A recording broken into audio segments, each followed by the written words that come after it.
Welcome back into the Rounding Third podcast, episode 190. The dominoes continue to fall into place. I am Nick. We have Harrison tonight. How are we doing, Harrison? Fantastic. How we doing, Nick?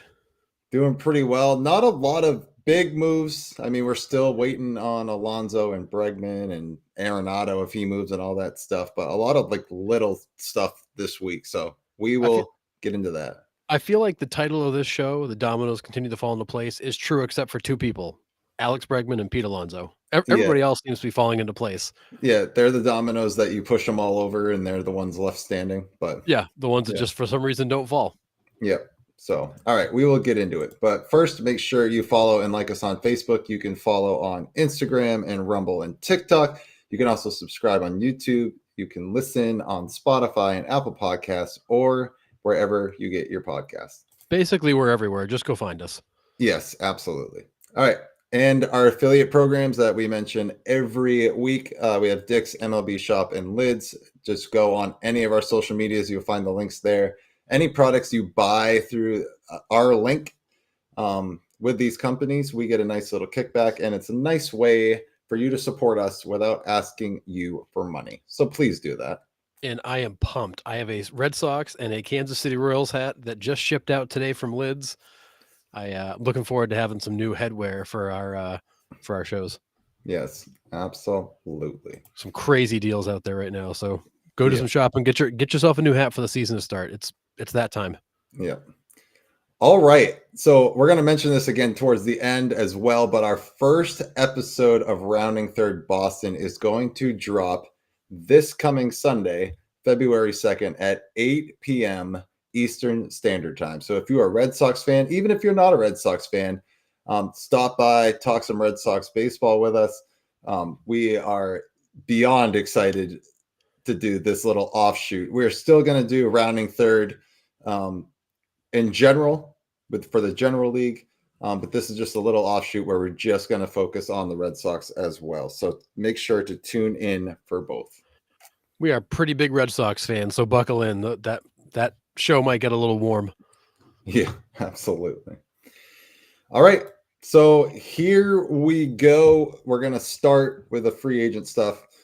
Max Scherzer, 1 year, $15.5 million with the Blue Jays.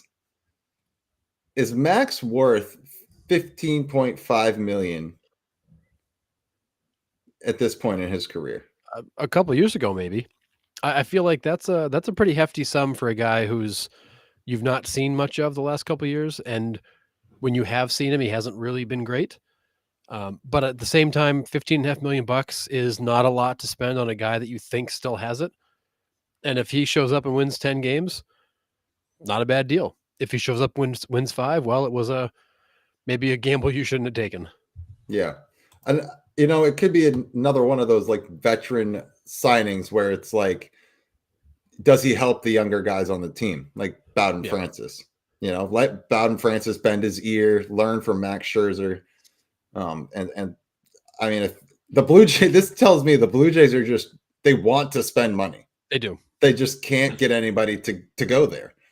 But hey, I mean, if Max is vintage Max or even a shell of vintage Max, you're going to get a good arm. You're going to get good quality innings out of him. Yeah, and I think you're right. I think that Max is kind of like Justin Verlander at this point in his career. Can he win you some games? Yeah, absolutely he can.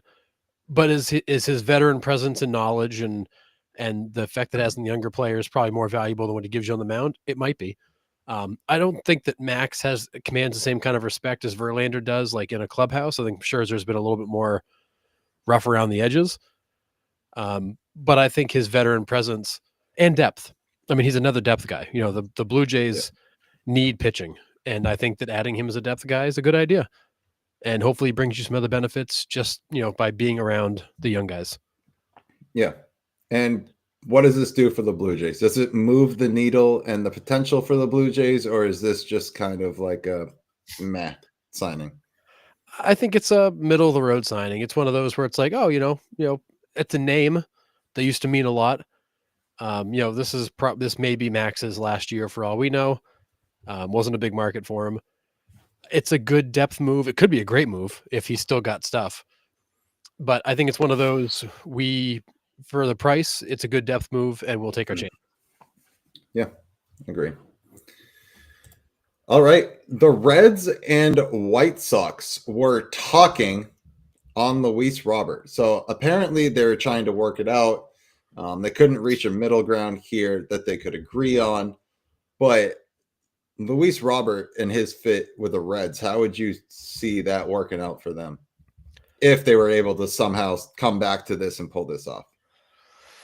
Yeah, I mean, I mean, Luis Robert in terms of talent and raw power is, at the upper end of the spectrum. But the problem with him is, as we talked about before, earlier this afternoon, is that he's good for about 100 games a year.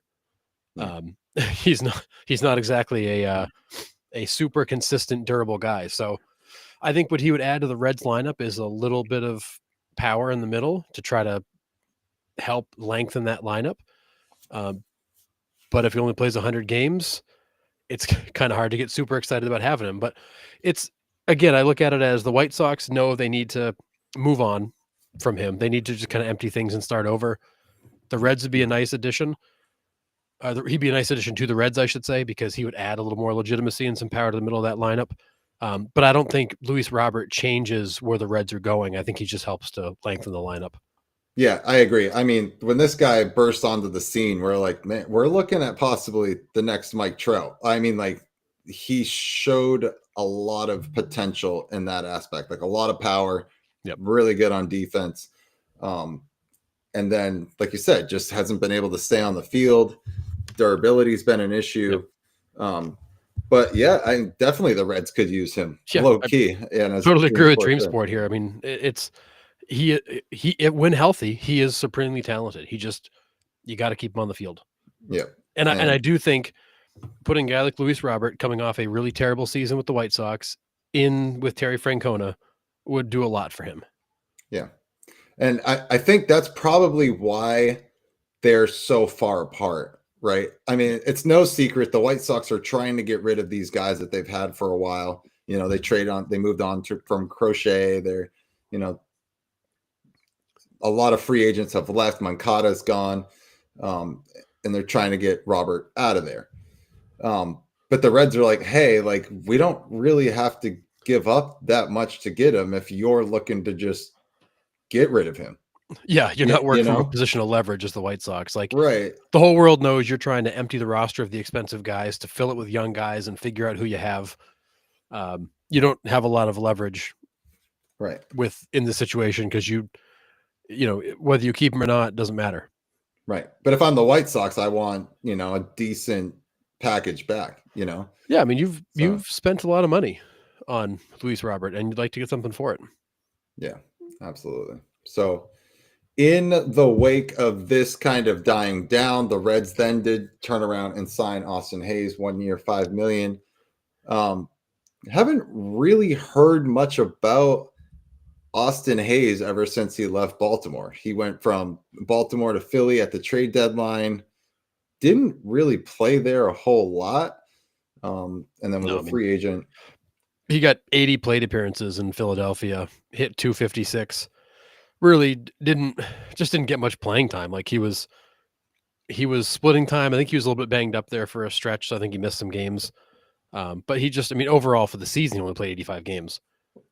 So, struggling with some injuries, struggling to get on the field, not a full-time guy, and didn't really do well. So it's, this is a guy that back in 22 and 23 was really good for the Orioles. And then, really actually 21, 22, 23 was really good for the Orioles and then really fell off last year.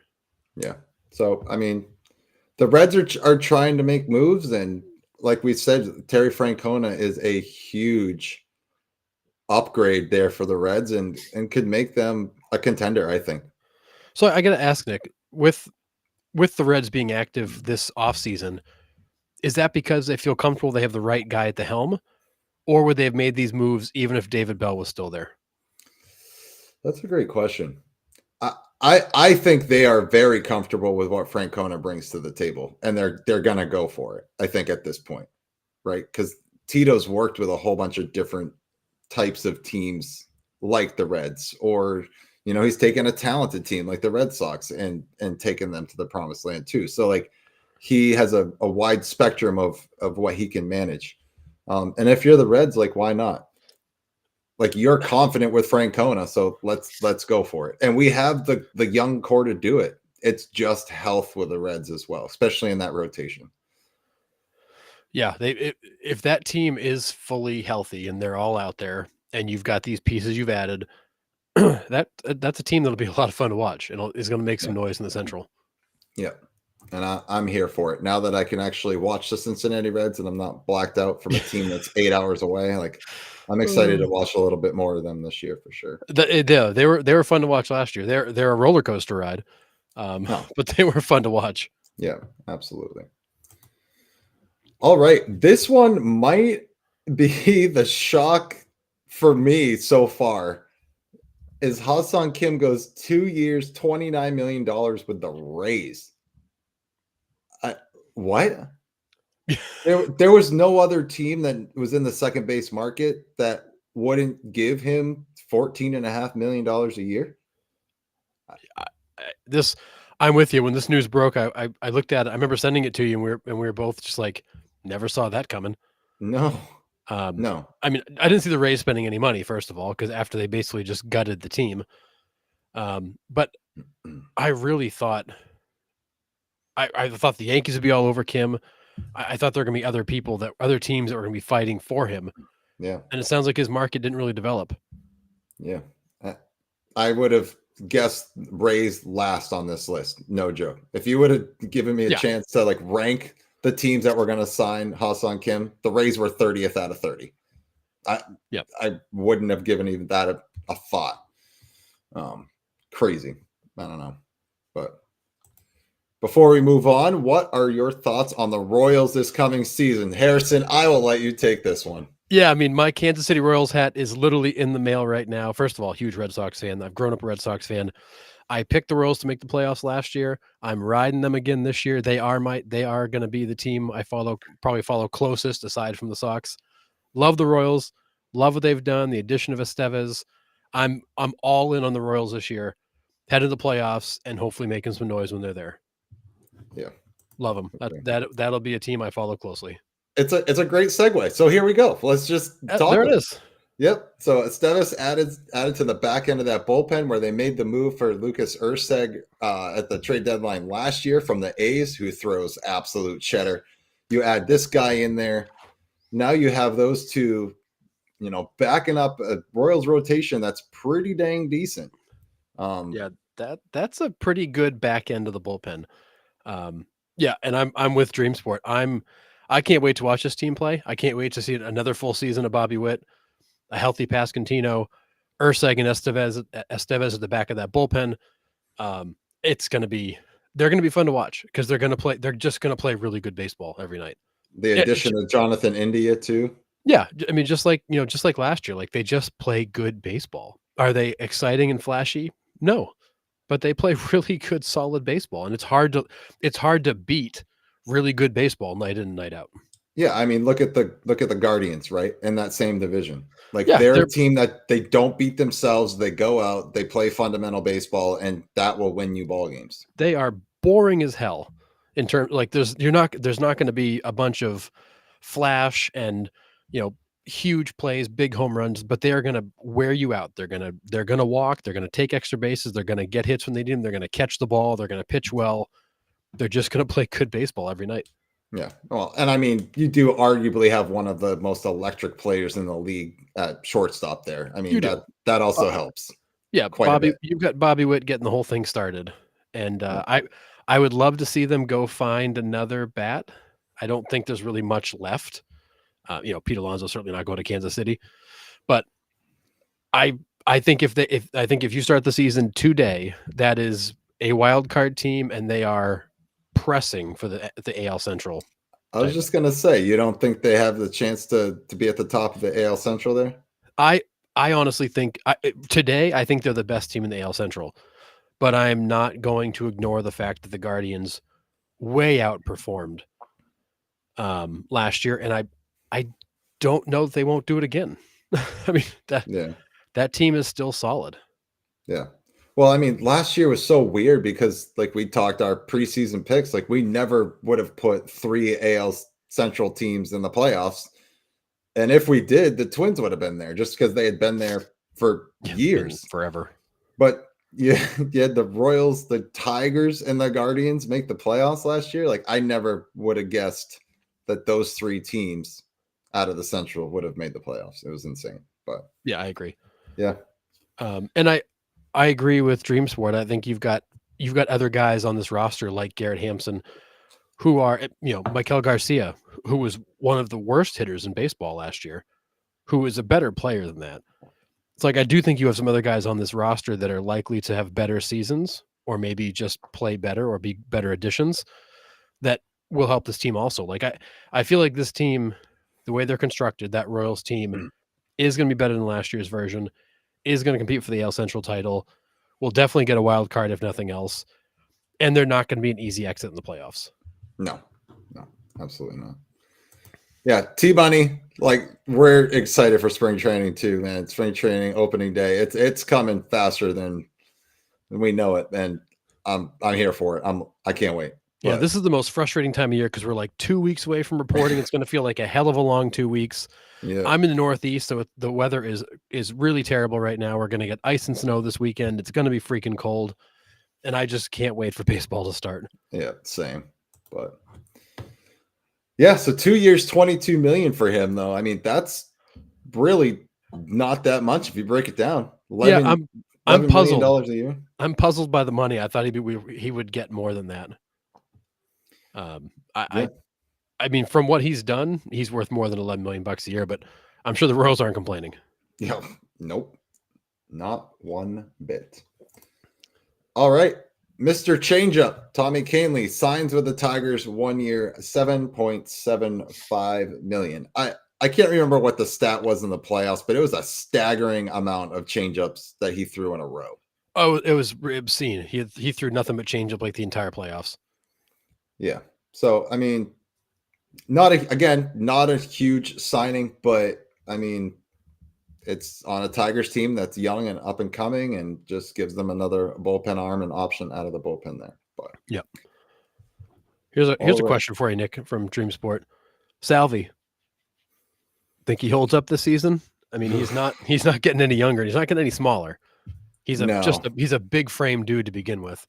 It's a great question. It's so hard because catchers usually have a big fall off, right? Their bodies just finally have like, listen, dude, I've had enough. That's when you see him like move to first or DH.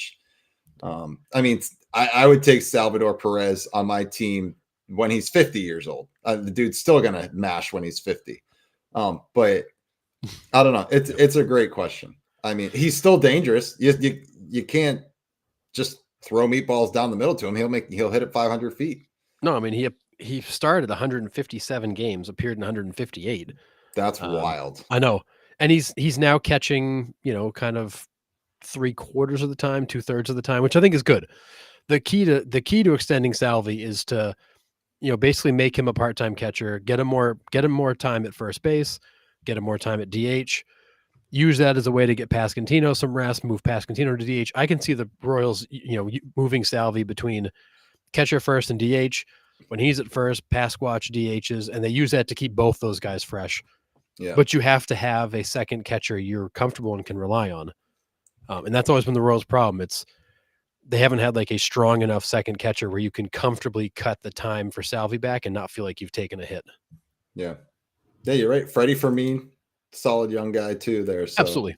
And I think the nice thing is you do have young guys in the system now that are going to compete and may even push Salvi out of the catcher position.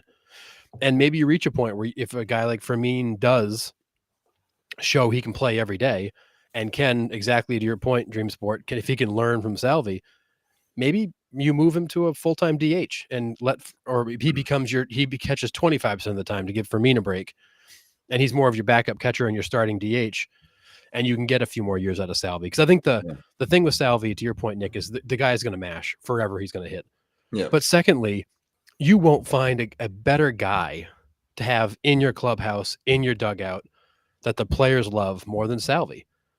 Right. And just like a Joey Votto, like just having him around is worth probably a handful of wins a year because he just helps that team, kind of stay focused, stay loose. I mean, who doesn't love Salvador Perez? Yeah. And I hope he just stays in Kansas City for the rest of his career. I hope, just one of those guys that rarely doesn't go to another team and he just sits there his entire career and finishes off with them, doesn't try to bounce around at the end. But yeah, I mean, he's still going to help that team tremendously. I don't think there's going to be much of a fall off there. Yeah. So. And I mean, I love his post-game interviews and stuff. Like he's just such a authentic, genuine guy. Like he just is, he loves playing baseball. He's like a kid out there. Yeah. And I think on that team, having a veteran that is approachable and light like Salvi is huge. Yeah, absolutely. And he still mashes, so that doesn't hurt. Yeah. And he's actually not a bad catcher. Like even he's going to be 35 this year. I mean, he's still a good catcher. Yeah. Not a lot of guys make it to 35 and can still get up and down 90 times a year. Yeah. All right. So Taylor Rogers, so the lefty Rogers twin, is traded from the Giants to the Reds for a minor leaguer here. Again, another move for the Reds here. So they're definitely all in at this point. I mean, I say all in. I wouldn't say they're going after top free agents, but they're making pieces that their team needs. Yeah, they're assembling what should be a good roster. Yeah. I think in that division, it's going to be the Cubs, the Brewers, and the Reds. And those three are just going to battle. Yeah, agree. I mean, the Pirates are not, they're not going to do much. They're going to go only as far as Skeens goes. Right. Yeah, I just hate the fact that the Rogers twins are split up now. Yeah, I always loved watching the Giants games when they're both warming up in the bullpen at the same time. It's like sick. They come in back to back. You're like, didn't I just see him, but left-handed? Yeah, crazy. All right, Mariners fans that tune into this podcast, you got your second hitter of the offseason. Well, not really. He was already kind of on your team, but signs 1-year deal to stay with the Mariners. These poor fans, man. These poor fans. I feel for them. I really do. Like we said, I wish John was here. Listen, like we have said, their pitching staff is unreal, off the charts. A lot of upside. They're pretty freaking good right now, and they're still crazy young, minus Castillo. Top 2 or 3 in the league, no doubt. And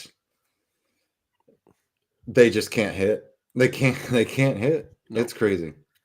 And you can't. I mean, you're going to run it back with basically the same lineup, and hope that Julio and Cal Raleigh just carry you, because there's nobody. I mean, you look at that roster. Like, look at that lineup. There's nobody else in it. Like, no. It's just black hole after black hole.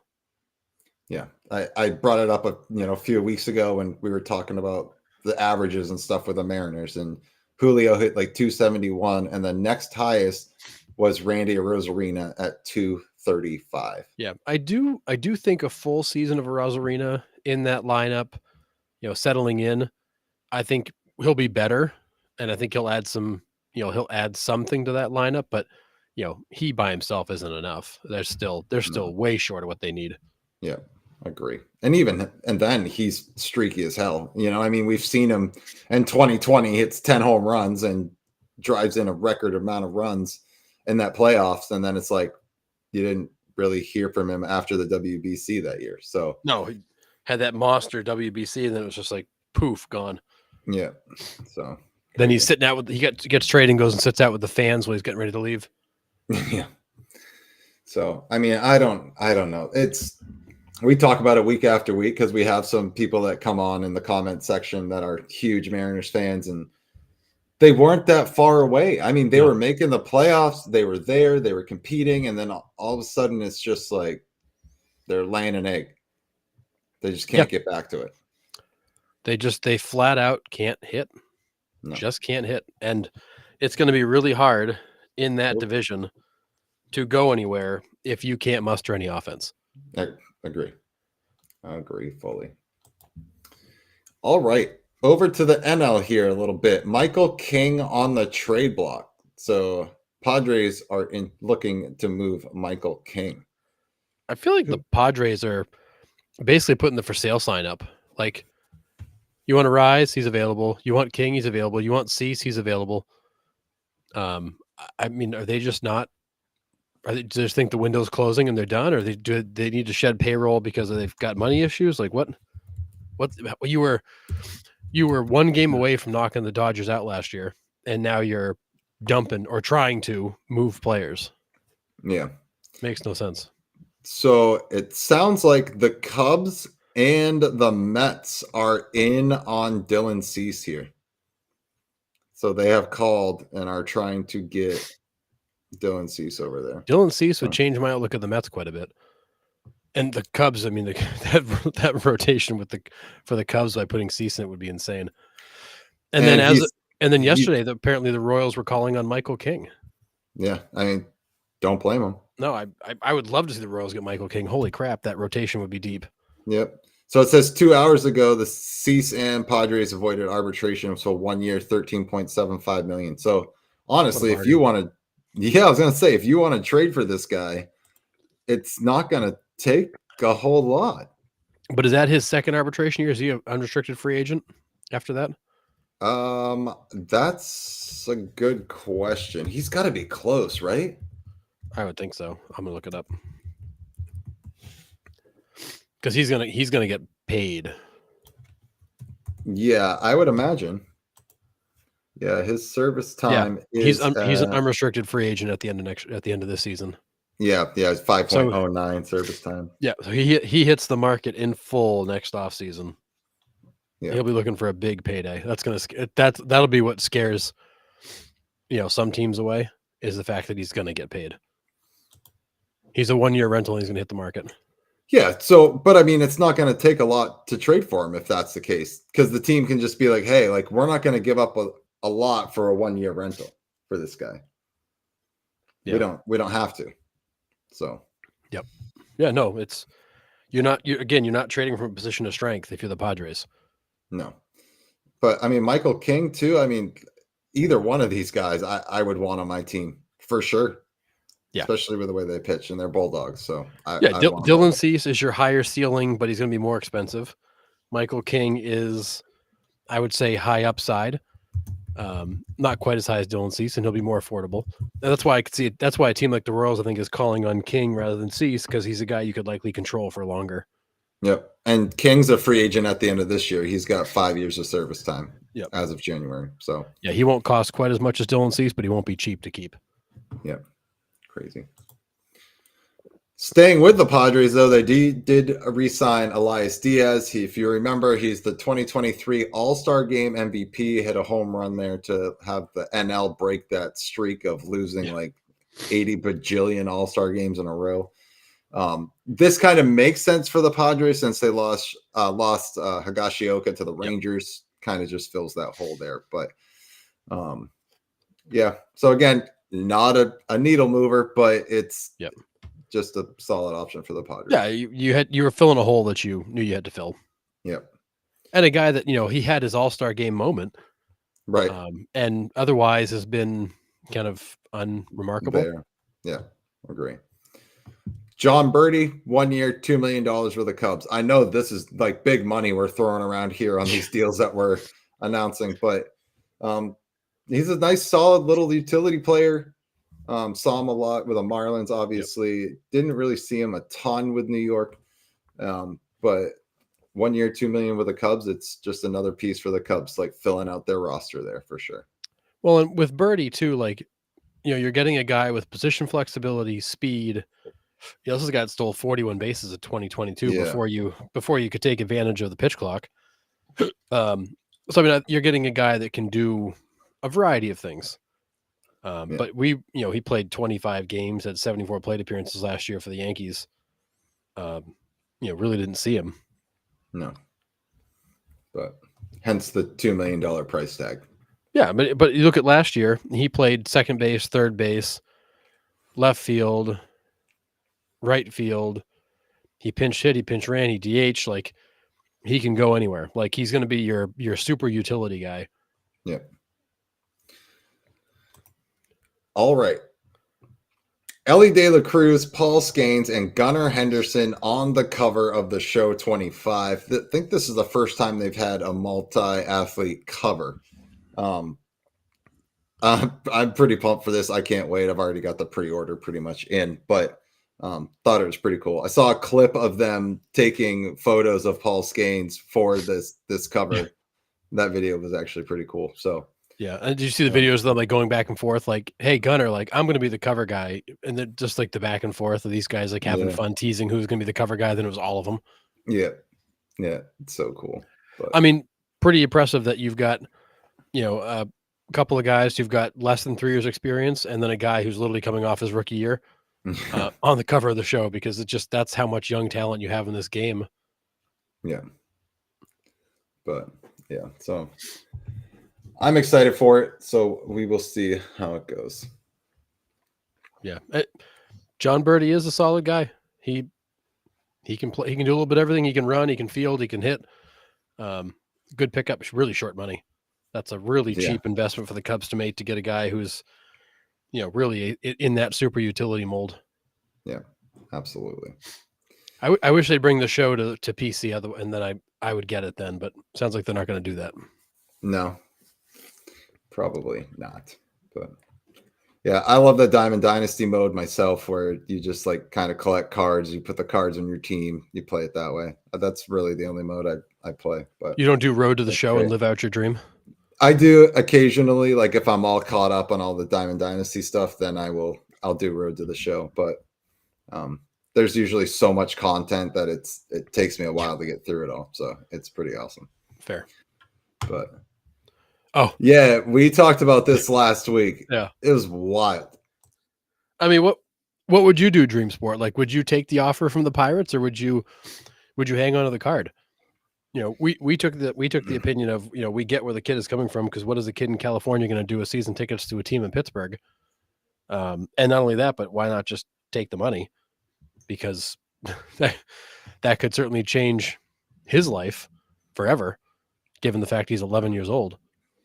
Right.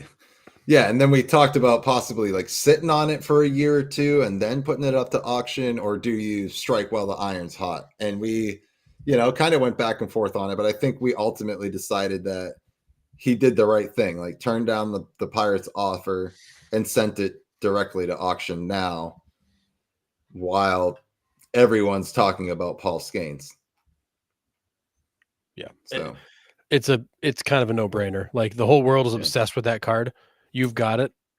Sell it now. Everybody's trying to chase it down. Yep. I mean, those things 11 years old, you put a few $1,000,000 in your pocket, like you invest that, you'll never work a day in your life. Yeah. It's crazy. You got time on your side. Yeah, saying someone would buy it for $1 million. I wouldn't be surprised if it goes north of $1 million at this point. There was an article I read that said they think it could go as high as 5. Jeez. Which I was like, that's insanity. Yeah. No thanks. I've actually started to get back into sports cards. I bought a couple packs the other day, and I was like, man, I miss the days of popping open a fresh pack of cards and seeing who you get, reading the stats on the back. Like, I used to have so many cards. Yeah.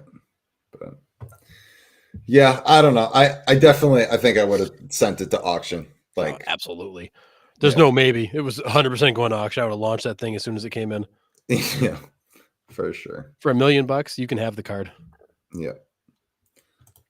All right, Harrison, this or that's, you put this together for us this week. So go ahead and take it away. All right. So in honor of our Rounding Third Boston podcast starting up next week, I figured let's start off with the Red Sox one. So Nick, Green Monster, netting or seats? This is a hard one because like I miss the look of old Fenway with the netting. But I mean, since the Green Monster seats have been in there, it's so iconic too. I mean, I've been up there. I have not been up there for a game. I've been up there for a tour, and the view from up there is unreal. It's so cool.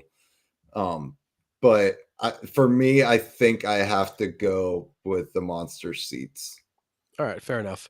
So I'm I'm a netting guy because there's nothing that was cooler when you're watching Red Sox than watching that ball that you're like, is it going to make it? And then it's like, boom, into the netting it would go, and then it kind of rolls behind the wall. Because now half the time you hit a ball up there and it ricochets off a sign, a Mm, seat, one of the like the facade right the there. facade, the seating areas that they're at, it just ricochets back on the field, and Yeah. so I find that annoying. And because of the seats, you don't get nearly as many home run balls down on the street like you used to. Because during games, you'd have a whole crowd of people waiting down there to try to catch balls coming over the netting. Kind of like Wrigley, they'll hang out and try to catch balls outside. Like Fenway used to draw a crowd, and now so few land on the street. Because if they get over the seats, they're usually in the parking garage. Yeah. You just don't see as many people crowding around Fenway outside, and kind of that whole atmosphere to it. So I loved the net, the old Fenway. I don't dislike the seats; they're really cool. Yeah. But I always love the net, watching the ball hit in there and kind of disappear. Yeah. Well, if we Satisfying. didn't have the seats, we would have been robbed of the moment of the Red Sox fan catching the home run ball and throwing it all the way back into the infield and hitting Giancarlo Stanton as he was rounding second base.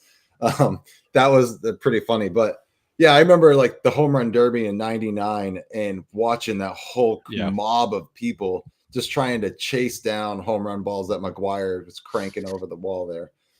Yeah. I mean, obviously, like love both, but I think I gotta go monster seats at this point. Yeah, and there's no wrong answer to this, obviously. Like the monster itself is iconic. The seats are great. I've been up there once. It is really cool, but I do miss the days of the net for different reasons. But Fen, as much as people kind of dump on Fenway because it's old and the seats face the wrong way and they're uncomfortable, which is all true. It is still such a great ballpark to go, because of the history, because of the environment and atmosphere. Like you're going back in time to go watch a game. Yeah, I mean, obviously we're biased, but like Fenway's one of my favorites. But it's our home ballpark, whatever. But like, I sat behind home plate, like in the old section, like underneath the first awning, and my femurs don't fit between the seats because they're so tight. Like my legs are too long to fit. Like my butt's all the way against the back of the seat, and I have to like tuck my knees and legs underneath the seat in front of me because I can't fit my legs between the seats. Like it's tight. Yep. Oh yeah, no, and the seats are not comfortable. They're the wood slats. They, 9 times out of 10, you've got to turn to some amount to actually see. But like, I used to love to buy the obstructed view seats because the tickets were dirt cheap. I just go walk around the ballpark, Yeah. which they don't love you doing anymore. So, Yeah. but I would just buy the obstructive view seats, never sit in the actual seat, and just go wander the ballpark because you get so many great looks from all the different areas. Yeah. And then my favorite place to sit is up in left field, that left field corner, Hell's Kitchen, Yeah. just to the left of the monster, because there's so many foul balls that come in up there. Yeah. Listen, Fenway's great. I mean, the concourse is a dump. Like I'm going to tell you right now, if you've never been to Fenway Park, Yeah, the concourse is a dump, but there is old and no, tired. yeah, but there is no other feeling than when you walk up to that ramp, up the ramp, and you see the monster for the Yeah. first time. You're just like, oh my God. It like hits you like a ton of bricks. It's incredible. It's it's still my favorite ballpark to walk into so Yeah. far. I've been to 15 parks now. Hopefully checking 4 more off the list here in the next couple months. But I mean, there's nothing like walking up that ramp the first time and seeing Fenway. It's unreal. Yeah, you see the monster, you see the red seat, like the amount of history that's happened in that place. It's a different feeling than when you walk Yeah. in. We were at Camden Yards, and beautiful ballpark, but like it doesn't have any of that history. Like it's all new. It's very comfortable, a great place to see a game, but like there's not a lot of history in that ballpark. No. There's a little bit, but not, Fenway's loaded with it. Yeah, it's incredible. So yeah. All right. Next one you have for us. All right. So we've been talking Hall of Fame and closers. I'm like, all right, I'm gonna do it. So who is the better Hall of Fame candidate? So now that Billy Wagner's gotten in and we've seen another closer go in, Kenley Jansen or Craig Kimbrell? Yo, mm, Honestly, I think they both end up getting in. I think with Wagner getting in this year, it opened up the gates for these two. They're both at what, over 420? I think we looked 420 saves, both of them. Yeah, so Kimbrell's at 440, Jansen's at 447. Yeah. Okay. So they're both over 440. I think they both get in. I think for the flair, I think Kimbrell might get it over Jansen. And I'm not trying to slight Jansen at all, because what he did with the Dodgers, he was just automatic every time out. But Kimbrell came up, has the 102 fastball, like still throws gas at however old he is now. Yes, he's bounced around. That's kind of hurt, I think, like his case, I guess, a little bit, for lack of a better word. Yeah, the end of his career has been a little disappointing. Yeah. But I mean, I think they're both in at this point. Whenever they choose to hang them up. But I think I'm going to lean Craig Kimbrell here. Yeah. And that's, I mean, what's scary is that they could not be any closer. Career ERA for Kimbrell, 2.59. Jansen, 2.57. 447 for Jansen, 440 for Kimbrell. 1,265 strikeouts for Kimbrell, 1,221 for Jansen. Like their numbers are like eerily similar. So, I mean, I agree with you. I think they both get in.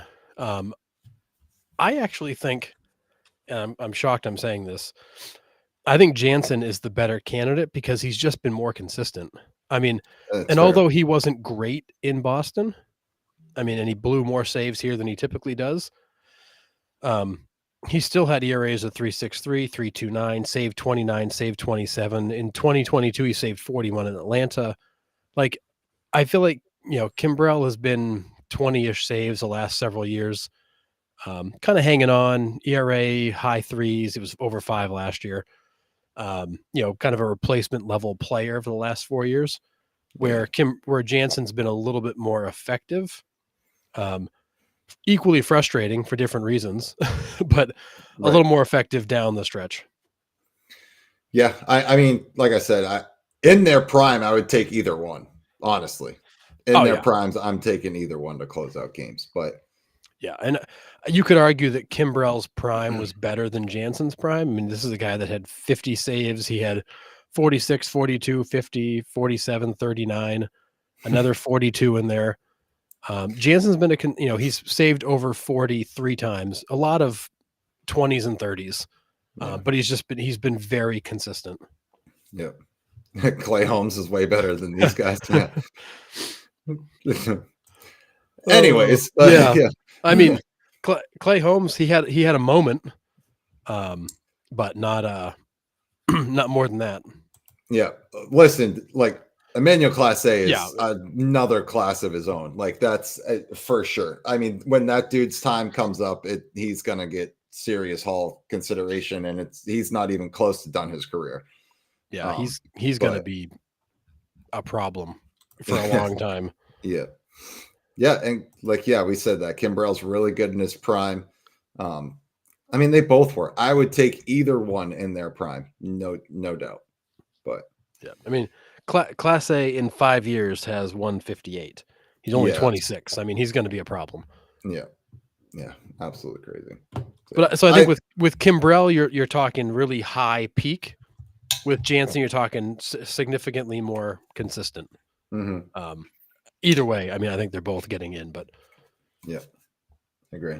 Yeah, and I think Wagner was the shoe that needed to drop in order to make way for these guys. Well, and K-Rod even had more than him, and he didn't get jack on the ballot. So I feel like you'll see K-Rod's votes pick up now that Wagner's in. I think that people are going to be like, all right, like it's time to get real here and put K-Rod in. I would argue Wagner was better than K-Rod. Yeah, K-Rod, again, another guy with a really high peak and a huge fall off, where Wagner was good for a long time, like Jansen. But I feel like K-Rod's case is going to get better. Yeah, we definitely talked about how it's hard to kind of measure relievers, right? Because they just don't have the compilation of stats. Like they just don't have the numbers. Right. Like the only thing you have to go on really is saves and ERA when it comes to relievers, right? I mean, if you're a middle relief guy, you could be dominant, but like you don't have the innings pitched, you don't have the strikeouts, you don't have any stats really other than ERA. Kimbrell's pitched 809 innings in his career. Right. I mean, for a lot of your high end starters, that's like 4 seasons. Yeah. Yeah. What was it? Wagner was only at like 901, I think. Yeah. And you got CC Sabathia going in with 3,500. Yeah. It's really, it is, you know, I've said it many times. I feel like the closer role is a little bit overrated because you're a one trick pony, you know, but it is an important role. But for sure. Would you rather have CC Sabathia or Billy Wagner? You know, CC going 7 innings and shutting an offense down to me is a lot more valuable than Wagner coming in and getting 3 outs in the 9th. But I agree. Anyways. Right. All right. So yeah. Next one. All right. So you have to win a 7-game series. Which manager are you taking? Mike Scioscia or Terry Francona? I'm going Homer. I'm going full Homer here. I'm going Tito. I'm going Tito. Going full Homer. Yeah, a full Homer here. I mean, aside from the chicken and beer scandal and all that stuff, like Tito in Boston was just unreal. Everything he brought to that organization, the mentality he brought, and we said it earlier in the show, crazy excited to see what he can bring to that Reds team. And that happened out of like nowhere, because we were talking about at the end of the season, we're like, why would the Reds can David Bell with 6 games left? It's like, you know, they cut Rowdy Tellez, but oh no, sorry, not Rowdy Tellez. That was a whole nother different story. But the Reds just let him go. I think it happened around the same time. That's why I confused the two. But so they let David Bell go with like a week left of the season, and like, why? Like, you got 6 games left. Just let him play it out and then rehire. But then it comes out 2 or 3 weeks later that they hired Francona, and we're like, they were probably making the seat available now to make sure that they got Francona. They were getting ahead of the line. Right. And to show Francona that they were serious, that like, hey, this is your job. Yeah, and I think a lot of people, including myself, thought Terry was gonna full on retire. Like, you know, maybe you'd see him in a front office, maybe you'd see him broadcasting, because he's one of those guys who's never gonna like leave the game. Like he'll be involved in the game until the day he dies, because it's all he knows. It's what he loves. But I thought you'd see him more in a front office capacity. I did not think he'd go back into the dugout, but love it. Well, especially with the health stuff that he had going on as well. Like, I never thought we were going to see him back in the dugout, but I thought he was going to have to dial it back. But yeah. All right. So if I have to win a 7-game series, I'm actually going to take Mike Scioscia, and here's why.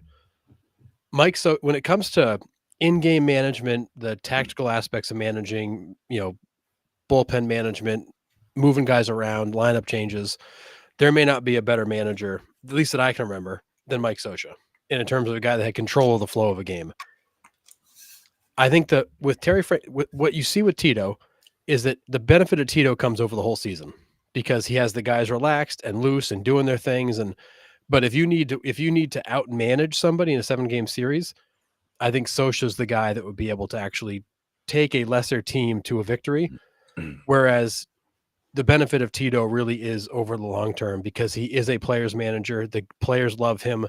He's a great developer of talent, but he was never like the best in-game manager. He'd make a lot of calls. We'd be like, what the hell is he doing? Not that they were necessarily bad calls. They just weren't necessarily what you'd expect. Some of them worked, some of them didn't. So I just feel like in terms of having to actually navigate a series, Scioscia would be better. But I'd rather have Francona if I'm trying to build a contender. Yeah. I mean, you just look at, like, you know, his management during the 2002 World Series, you know, got that Angels team to beat that Giants team and Barry Bonds. But and he's the guy that, you know, he was always really good at pulling the strings on when guys needed to come in, when they needed to go out, when they needed the day off, when a matchup was better. And there'd be times he'd run a lineup out there and you're like, why is he not playing so-and-so? And then whoever was in his spot would go 2 for 4, 3 for 4. Be like, oh, okay, good. And then he'd do the next thing. He'd do the same thing the next day. And he just had a way of playing the matchups, making the moves at the right time. And honestly, like he won with less in most cases. Those Angels teams were not like loaded. They were good, but they weren't like loaded.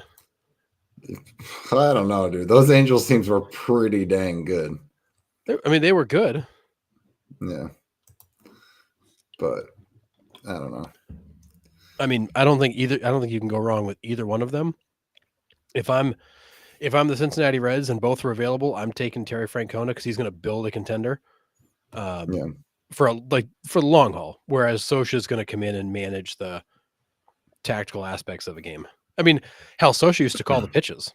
I mean, he calls it all. He's an ex-catcher himself, so I mean, he has that feel for the game. Yeah, from that aspect, but yeah, he was really tuned into what was going on. Yeah, I would say his management around Barry Bonds in 2002 World Series was good, but it's Barry Bonds. There's no managing around Barry Bonds. I mean, unless you just walk him, which everybody did it. Dude, this line is insane. Barry Bonds in the 2002 World Series, 471 batting average, 8 hits, 4 home runs, 6 RBIs, and 8 runs scored in 7 games. Well, and that home run in Anaheim that he hit may not have landed yet. That thing was absolutely crushed. Yeah, I mean, absolutely crazy. And I agree here. I mean, they are really good managers. I think that you're going to be fine with either one of them. There's different reasons to pick each one. Absolutely. But I think you hit the nail on the head with how they manage, for sure. Yes. Yeah, Tito is much more laid back, hands off, letting the guys play, and then making the call. You had to make the call. Where Socha was very much in control of the flow of the game. Yep. I wouldn't call him a control freak, but he probably wasn't very far off. No, but you also have to have, a tight grip on your players, and your players have to have a full buy-in if you're that type of manager, right? Yeah, and that worked for Terry until it didn't, and then right. they had the kind of the fall apart of that clubhouse towards the end of his tenure, where I think guys took advantage of the fact that he was so laid back. Right. Well, and it works the other way too. If you have a tight grip on everybody too, that can also swing the other way as well and be like, dude, we're sick of this guy telling us what to do, every second of the day. I'm a big league ball player, dude. Like, let me go do my thing. Right. So, yeah. It's fair. All right. Last one. Bases loaded, bottom of the 9th. Who do you want at the plate? Yordan Alvarez or Juan Soto? Is it in the playoffs? Because Yordan in the playoffs can be ridiculous. We've seen him pull through time and time again. Soto this season for the Yankees was pretty ridiculous too. Playoffs. You're right. You're absolutely right. I mean, he carried the Yankees when Aaron Judge couldn't hit water. Yeah. I mean, as much as Yordan Alvarez is a beast here, I have to go Juan Soto, right? I'm gonna play the numbers here because Juan Soto has the on-base numbers too, right? His command of the strike zone, doesn't strike out a ton. Yordan has a lot of swing and miss in his game. He's got a ton of pop, don't get me wrong, but he can have he's got some holes. Soto's just, I would say, the best all-around hitter. I wouldn't say the best hitter in the league, but the best all around. He can hit for power. He can get on base. He can slap a base hit if he needs to. He walks a ton. I'm taking Juan Soto here, and I don't think it's close, to be honest. All right. So in their careers, now keep in mind Alvarez has 1,000 less at bats than Juan Soto because he's not been in the league as long. Alvarez has got a 298 career batting average to Juan Soto's 285. Alvarez has got 164 career home runs to Juan Soto's 201. Alvarez has a 390 OBP to Juan Soto's 421. So that's where they separate.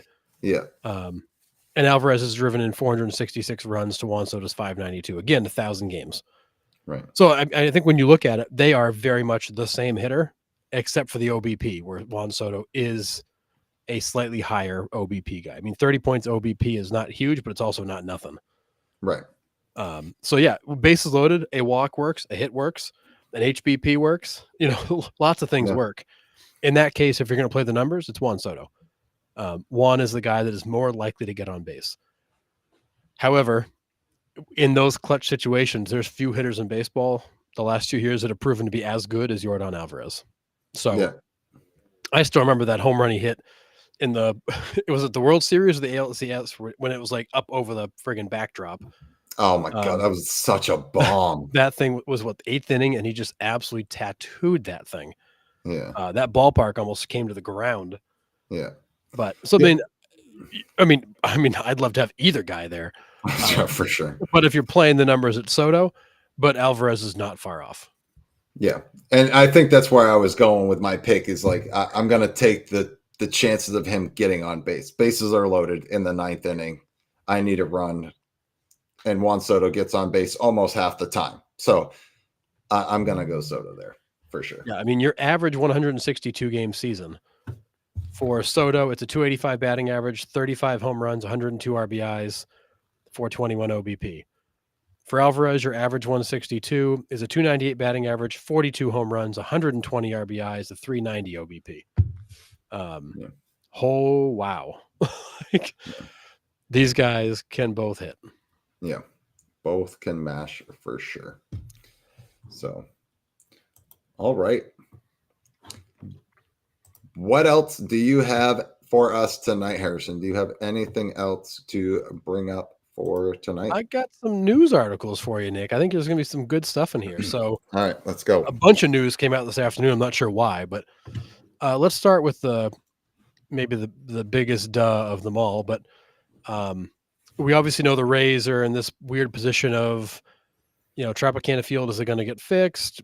Are they going to get the new ballpark? Votes are happening. Things seem to be moving, but they're not moving super fast. In the meantime, this Orlando group that's wanted the baseball team for a while has the land, has renderings for a ballpark, is making a play to get the Rays to consider moving up the highway to Orlando, offering them the new ballpark and the downtown scene and the, get the hell out of St. Petersburg. Yeah. So, how realistic the bid is and whether the Rays can realistically change gears, I don't know. But what you now have Orlando fully competing for the Rays to move to them, and if not, Orlando intends to get serious about trying to make themselves an expansion opportunity, realizing being an hour and 20 minutes from Tampa is going to make it hard to be an expansion market, but they're going to put the full court press on to try to get a team. I think a lot of cities are in that boat right now. I think Orlando's trying to make it so they just pull the Rays away from Tampa instead of getting an expansion team, because if they can't get the Rays from Tampa, I think, like you said, I think they're out on expansion. But I just, there's a lot of cities that are in on this whole expansion idea. Raleigh's been thrown in, Salt Lake City's been thrown in. You hear all these cities that are trying to put packages together. Nashville was in the fold for a while. But I don't see them being able to pull them away from Tampa. I think it's going to be hard given how far down the road they are and the fact that it seems like St. Petersburg is going to finally get with the program. But like what I'm showing on the screen right now, this is an artist rendering from 2023 of the proposed dome stadium that they've been pitching to the Rays for the last couple of years to say, come to Orlando. Like, we'll give you what you want. You want a dome stadium? You want to be downtown? You want all these amenities? Access to a huge airport? Like, check it out. We got it all. Yeah. Yeah, I don't know. I mean, there's too many other cities, I think, out there right now that are vying for expansion or trying to get a team together to get a team to their city, that I think really the only shot Orlando has is to pull them away from Tampa, which Yeah. I don't see it happening. I can't imagine MLB is going to put an expansion team an hour and 20 minutes away and split that market, because Tampa's already not a very big market. Orlando is a much larger market, but a lot of Orlando fans are watching the Rays because that's all you got. Well, you got the Marlins, but I don't know how many people are watching them. But Well, and Miami's like a whole nother world. In Right. Florida, Miami's like a whole different world. You're way down on the southern tip, which is ours, given how long Florida is. Right. It's, and Miami is very much its own world to itself. Yeah. Oh, And we were talking Royals so much earlier in the show. It's too bad you weren't here. Yeah. I was telling everybody I've got my Royals hat being shipped. Big Royals fan. I'm a Red Sox fan, kind of by birth, but I've adopted the Royals the last couple of years. I'm all in on the Royals. I think Pasquatch is going to have a great season if he can stay healthy. Yeah, agree. Yeah, we talked about Scherzer also at the very front of the show, the 1 year 15.5. I think it might be a little bit rich for him, but you're paying for the name more than I think the talent he's bringing to the field at that point. But yeah, and if you can slot him in as a fourth or fifth starter, I mean, you could do worse. Yep, for sure. I mean, you could certainly do worse. Yeah. All right, next item. So our favorite person, the commish, Rob Manfred, is out in Sacramento getting a tour of the capital region with the owner of the Sacramento Kings. So Sacramento right now they're in the middle of they're finishing up renovations to the ballpark so the A's can comfortably play there for the next, potentially 3 years. And Sacramento is using this as an opportunity to show Major League Baseball that when the A's go to Vegas, which it seems like they will, Nick, but I understand you still don't believe it. When the A's go to Vegas, or maybe they don't go to Vegas, Sacramento wants to very much be considered for a Major League franchise, and they're trying to use this as a test to show that they can support baseball. Fans will show up. The city will pick up baseball and love it. And this is like a trial run. So they're trying to take Rob Manfred through the city, take him to the ballpark, take him through their plans, and use this as a way to pitch Manfred that Sacramento should be towards the top of the list for expansion, because they do want a team there permanently if they can get one. Yeah, I mean, it's why not, right? I mean, this is their opportunity to showcase what Sacramento's all about. You do have a professional basketball team there. I don't know how good the Sacramento Kings are. I kind of forgot that they played in the NBA there, but yeah, I mean, it's good for them. I don't know if it's good for baseball to put another team on the West Coast over there. Like you see that map that goes around on social media all the time of like all the teams that play in the middle of the country. Like the Colorado Rockies, you would think would own nobody most of the country. And I get there's nothing in the middle of our country. There's a lot of nothing. Right. I get that. But like Salt Lake City, to me, breaks up a lot of that monotony. You have Raleigh, North Carolina. I know, again, another homer pick, but there's not an MLB team within 6 hours of me here in North Carolina. So that's another kind of void where you can break that up. Nashville, Tennessee is another one that's kind of, south of Cincinnati, kind of in the middle of nowhere. So you could spread out baseball a little bit more instead of putting, what is it, a fifth team in California? Well, the A's would be leaving. So 14. You're swapping them, but yeah. I mean, Sacramento's a decent sized metro market, but to your point, you have other markets that are just as good, if not better, sitting in areas where baseball really isn't even at currently. Yeah. That'd be good to sort of fill in some of the holes on that map and stop concentrating baseball on the two coasts. But again, most of your population is on the coast, so it makes sense. And most of your population is east of the Mississippi, which is where most of your teams are. So like you do have to play within the demographics or the populations that are there. Right. However, there are some really good markets that are looking for teams. Yeah.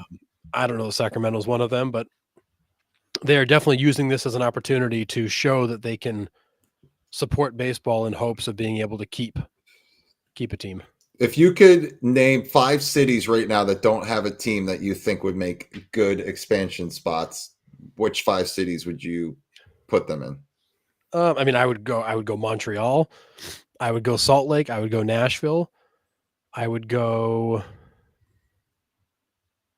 Portland, Oregon if I'm going to go on the West Coast, because you got a big gap between California and Seattle. Yeah. And for a 5th, I don't know that I've got a 5th that I really love. I've heard conversation around Oklahoma City, but I don't know if it's big enough to support a team, but that would put a team Yeah. kind of in the middle. I'd say those are probably the 5 then. Yeah, I'm kind of with you there. I think Portland makes sense geographically. Salt Lake City, Oklahoma City makes sense again geographically.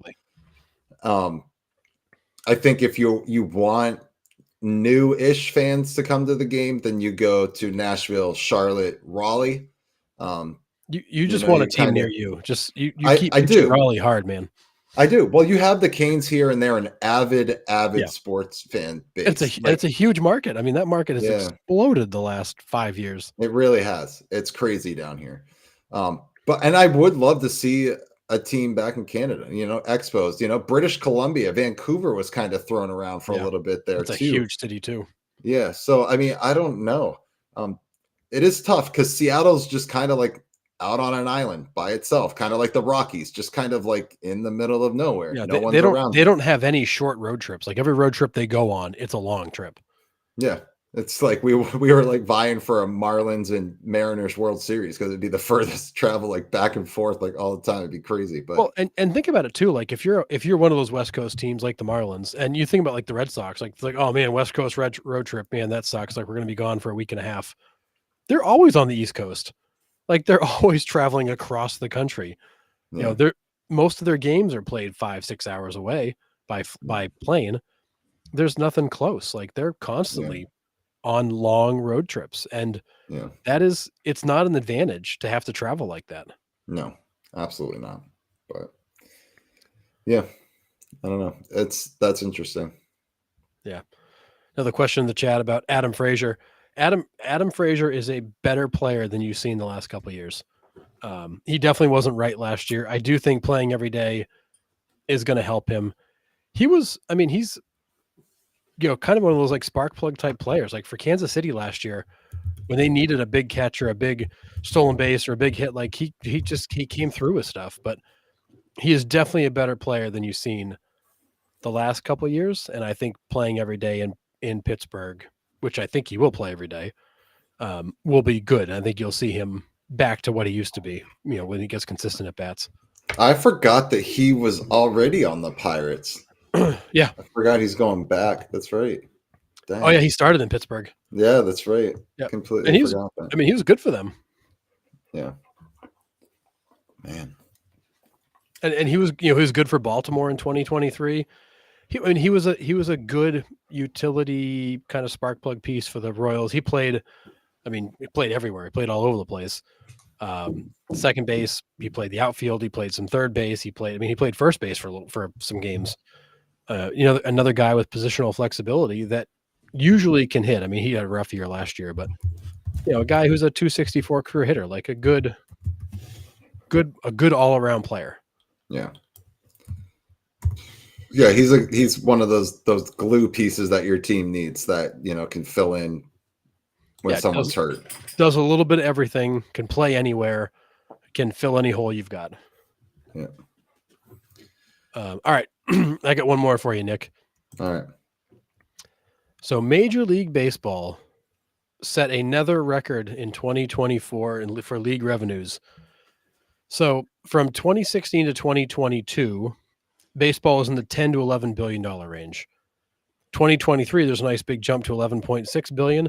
And in 2024, they reached 12.1 billion in annual revenue. A lot of that was attendance increases because they feel like the rule changes are bringing people back to the game because it's shortening the games. It doesn't include all the other kind of like ballpark related revenues, entertainment things and leases and stuff like that. Like, it doesn't include that. This is just like baseball revenue. Yep. But record year, record attendance, printing money. People talk about baseball dying, and year after year, they've proven they are not. They are still the biggest league in sports. I mean, when does that bubble break, though? 2026, when the CBA comes up. Right. I was going to say, I mean, There was a question back here earlier about the Dodgers and spending money. Like we've been kind of talking about that on and off all off season. And is it good for the game? Is it, not good for the game? Like, how do we view it? Well, it's all kind of tied together, because if these contracts and the money just keeps going through the roof at this exponential rate, there is going to be a point where fans are like, oh, I can't go to the games anymore. Like, I can't afford it. I just can't. Yep. And then the bubble breaks or bursts, whatever metaphor you want to use. Yeah, and there's a comment in the chat earlier about the Dodgers, and Hal Steinbrenner came out yesterday and basically said it's difficult for even the Yankees to spend at that level. Right. The Dodgers right now, their 2025 luxury tax payroll is right around $390 million, and they've got $450 million in guaranteed contracts on the books for this season.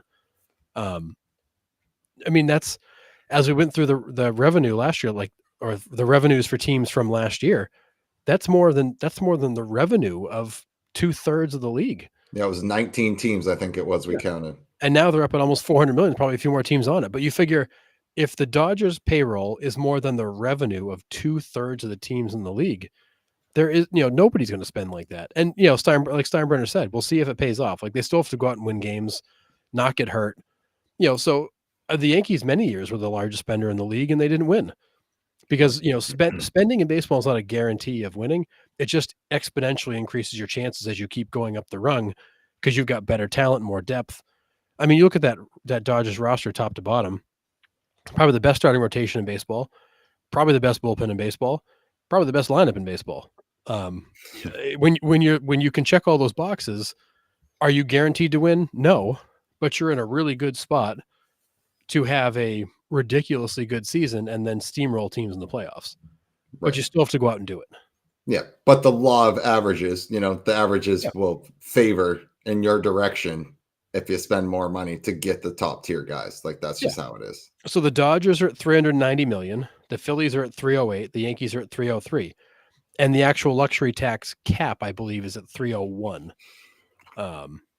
And so when you look at the fines that they're going to pay, I mean, the Dodgers are going to be, $450 guaranteed, $390 in luxury tax, plus they're going to be $500 million. Yeah. I mean, there's nobody else in the league that can do that. Even the Yankees can't do that. I mean, they're at $300 million. They're tapped out. Yeah. Well, and we talked about the owner of the Baltimore Orioles. Like, I work with a guy that is a huge Orioles fan, and he's frustrated as hell because they're not spending. It's like, well, he can't. Like, he doesn't have the revenue to turn it around and put it into payroll. Like, and we keep talking, like, you're not going to put your own money into a team if you're not going to see it back. And it's just not good business to do that. Yeah. Unfortunately, a Major League Baseball team is not welfare. Like, you don't spend $4 billion on a team to then put several $100 million a year of your own personal money into it. Unless you're Steve Cohen. Unless you're Steve Cohen, in which case, what he puts into the team, he's going to make in the first 3 months of the year anyways through his hedge fund. So whatever. But like, you don't buy a team to then go pour more money to keep the team operating into it. Like, it makes no sense. You don't start a business so you can lose money on it. You start a business to make money on it. And that's what these guys are trying to do. Like, they're trying to play within the money that they have. Right. But when the Dodgers are up at 450 plus, there's nobody that can do that. No. Because you still have to operate the organization. Yeah. And we've talked about that argument. It's like, oh, well, your team could do that too. No, they can't. They can't. You don't become a billionaire by just throwing money around, by just like burning money. And look at Steve Cohen. He went all in and had to quickly backpedal and tear it down. And he wrote all the checks to clear the books, but he's not going to do that again. No. Like, you get burned once, you're going to step back and reevaluate what you're doing. And they've done that this year. They obviously the Juan Soto deal is huge, but they've been pretty frugal otherwise. Yes, absolutely. And that brings you to the Pete Alonso topic. The Pete Alonso apparently has a good offer from the Blue Jays, but the thinking around baseball is if he was going to Toronto, he would have signed by now. So he is likely just sitting there waiting for the Mets to counter. And from the clips that came out with Cohen, he is just kind of like, whatever at this Yeah, point. he Like he doesn't like doesn't the care. negotiations. No. He doesn't like what's being offered. He doesn't like the structures, and he's just like, I'm not going to sign a bad deal. Yeah. But Yeah. here's Pete Alonso, who switched agents to go to Boris because he promised him the world, and he's going to be this year's Jordan Montgomery. Alex Bregman still without a home. Alex Bregman is a Boris client. Pete Alonso is a new Boris client. These guys are working with him, and yet another offseason where Boris seems to be missing the mark and missing the market. And he's going to cost these guys a lot of money, just like he did with Montgomery and Bellinger last year. Yeah. And there are people around baseball saying he's lost it. Like he's lost touch. I mean, I brought this up last week, and I think it's a fair point to bring up again is, 2023 offseason, you had Shohei Ohtani demanding $700 million. Or not demanding, but that's what he signed for. That's what he got, right? You got Juan Soto getting what, 765 with incentives to get up to 800 million. The rest of these free agents are going to the market and being like, I don't know what I'm worth. Like I'm going in blind. I have no idea what I can sign or what I can even ask for, because these guys were so astronomical at the top that, like, if I compare my stuff to them, like I can't even like prorate my contract to, you almost have to just completely throw them aside and not even think about them. But at the same time, how do you judge the market? Well, if these guys are getting this, then I should probably be getting somewhere in this every year. Exactly. And it's just not the case. Teams are like, well, you're not Juan Soto, you're not Shohei Ohtani, so you're not worth $30 million. Yeah, no, and those are hard comps because they're super long contracts, super high AAVs. There's a lot of other reasons tied to it. Right. But as of yesterday, Pete Alonso was apparently considering talking to other agents and firing Boris to get him out of the way. Now today he's come back out and backed Boris, saying, "No, I'm going to stick with Scott. We know we have a plan."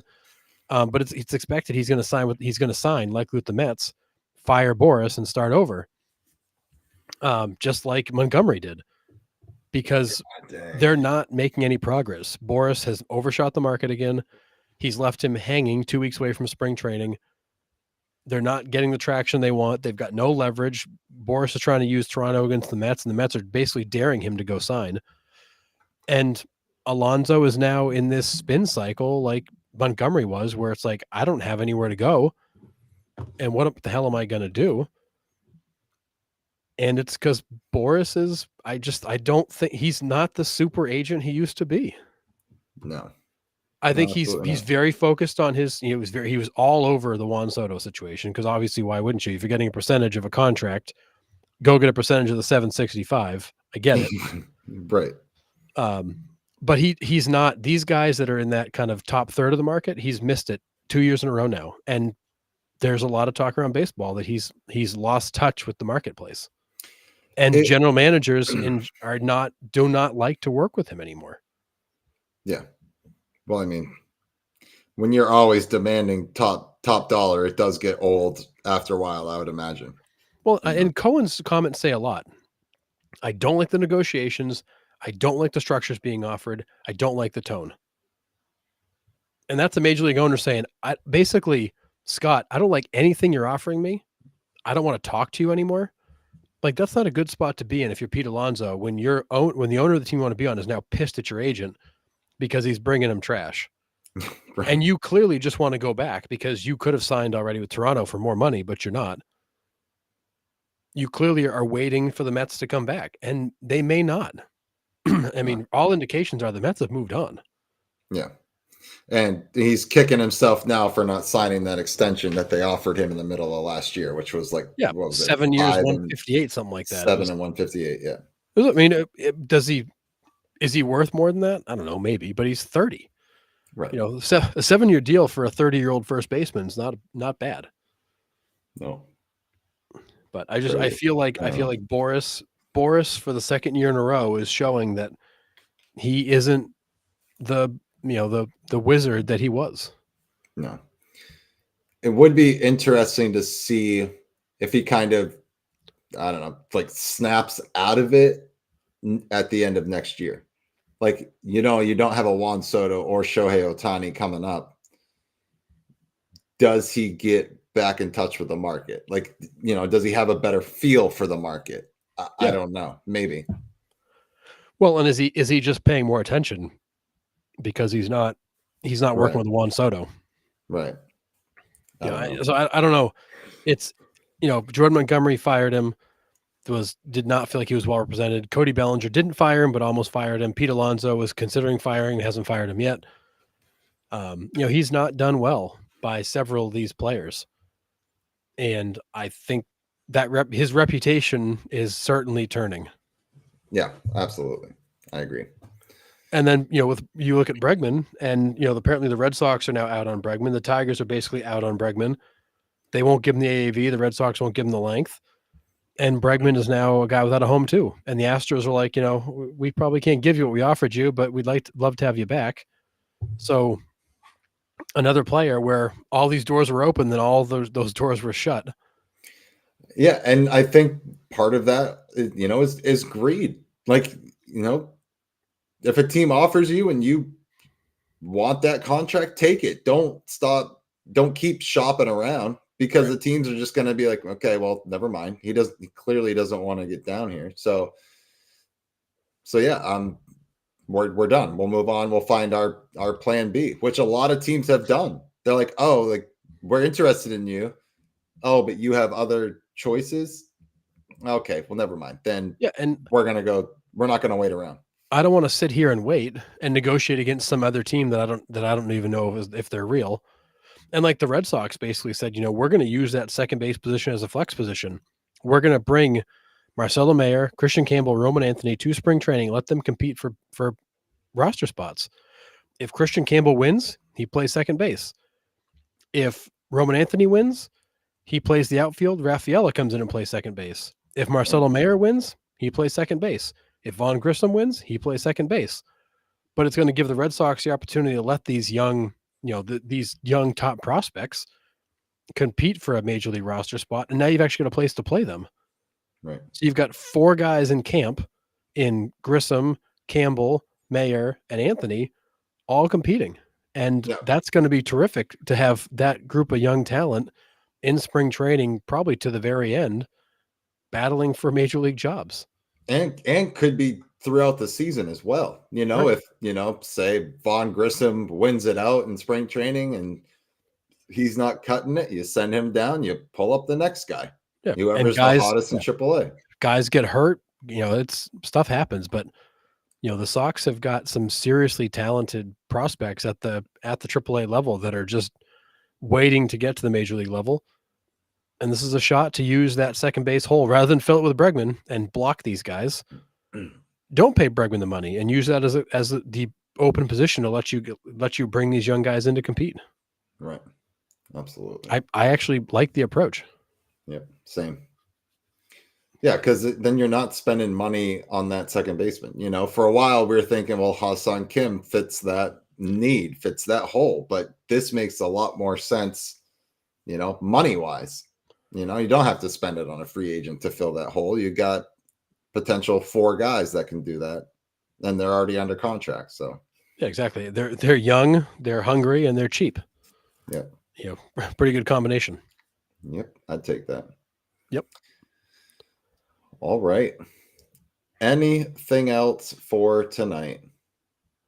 I think that's it. Yeah. We're just counting down the days for baseball. Yep. Again, still waiting on Alonso, still waiting on Bregman. We'll probably have a few other free agents here trickling in the first, the next week and a half to 2 weeks, but spring training is almost here and we cannot wait. Yeah, it's going to be awesome. Yeah. It's going to, as much as the Dodgers are, I'm not looking forward to the Dodgers. There's going to be a lot of really good teams, a lot of really good young talent. I'm going to be excited to be flipping through MLB TV each night, just figuring out who to watch. Yep, absolutely. And you can do the 4-team split screen and stuff like that. So it's awesome. You just that can be chaos at times. Yeah. Oh, absolutely.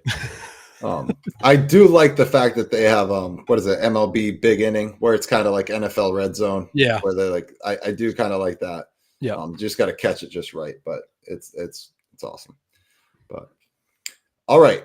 Before you go, Like I said, we will be starting our rounding third Boston on Sunday from 8 to 9, and then we will do our rounding third episode after that from 9 p.m. to 10, all Eastern Standard Time.